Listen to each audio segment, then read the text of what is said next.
If you truly want to receive God's will, you must detach yourself from any other what? Any other will. You are so open that God, whatever you choose for me will be okay for me. It was when I was in primary 6, just 12 years old, when my mother told me the studio surrounding my bath and the fact that I must go into the ministry. She had vowed to God, God has answered her prayer. She has told me it's my duty to, but I wasn't interested. Not because of anything. My mother and father were in ministry. I know what they went through. I know what they were still passing through. And I was not interested in going in that direction. But just to make them happy, I applied for my first seminary admission. Mainly I think it was just about 19. And they said because I was under 20. I mean, they just made a new rule that if you are not up to 20 years, you cannot enter the seminary.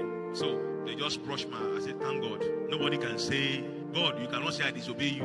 I mean, I won't force myself. So I went my way studying accountancy. I wanted to make money. And maybe when I'm done, I can come back to ministry. And I was there studying already when my mommy said, another admission has come. You are about 20 years old now. I said, this woman will leave me silent. You won't leave me alone. So, and because she was teaching in the seminary at that time, in 1990, I said, okay, you can go ahead and take the form. This is where I'm coming to.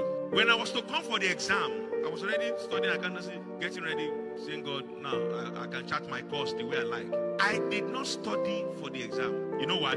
I wanted to do what? To fail. I did not study for the exam. I wanted to fail. So I came for the exam, and after the exam, I went back to Ibadan. And when the result came out, they said I passed. I said, who marked that paper? And I said to myself, maybe I was not wise enough. Why did I write anything? Maybe I should have written rubbish.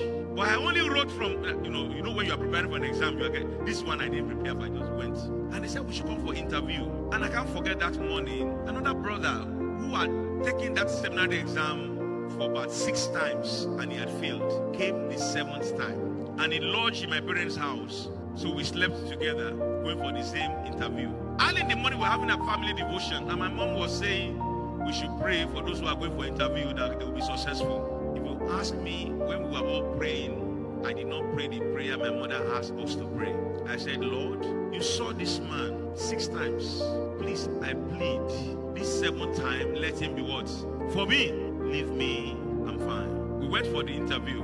And at that time, if you take your interview today, the following day, the result will be announced. You go back to get your results at that time. We go back home when we said, I said it was fine, we did well. The following day when we went there, they will be calling the names of those who were successful. And as they were calling the names, they called the name of this man. I said, thank you. I'm still a Christian. No. All those things I was doing, I wasn't a non-believer. I don't think I was born again. And I'm still born again. So I was doing that as a child of God. I praised, I said, God, I want to thank you. And finally, this man will come in, will enter. They kept on calling the names. I was believing that my name would not be there.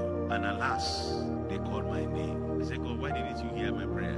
And I believe we say, I heard your prayers. I only heard it more than you have prayed. What am I bringing up? There are times we are praying and we think we are asking for the will, but we are not actually, we already have our own preconceived mind. What we wanted to do is not the best way to seek God's will. Yeah, thank God he forced me, he guided me, but it's not always the case in every situation. If you want God to guide you, the first thing you need to do is that you do what?